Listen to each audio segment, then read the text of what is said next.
রাব্বুল আলামিন ইব্রাহিম আলাইহিস সালামকে চিহ্নিত করে দিয়েছিলেন। তো ইতিহাস থেকে জানা যায় যে পবিত্র কাবা ঘর আদম আলাইহিস সালাম থেকে আজ পর্যন্ত 10 বার নির্মিত হয়েছিল। বিভিন্ন সময়ে যেমন নূহ আলাইহিস সালামের বন্যার সময় এরকম বিভিন্ন সময়ে ক্ষতিগ্রস্ত হওয়ার কারণে 10 বার নির্মিত হয়েছিল। তা আল্লাহ রাব্বুল আলামিন নূহ আলাইহিস সালামের বন্যার পরে যখন কাবা ঘরের চিহ্ন ছিল না, তখন আল্লাহ রাব্বুল আলামিন ইব্রাহিম আলাইহিস সালামকে কাবা ঘরের নিদর্শন চিহ্নটা দেখাই দিলেন।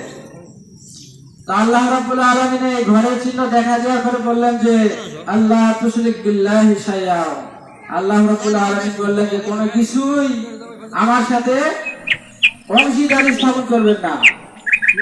আল্লাহ রাব্বুল আলামিন ইব্রাহিম আলাইহিস সালামকে বললেন যে তুমি কোনো কিছুই আমার সাথে অংশীদার করবে না, শিরক করা যাবে না, আল্লাহ পাকের সমকক্ষ কাউকে মানা যাবে না। যেমন আগে ছিল মূর্তি, কাবা ঘরে মূর্তি ছিল,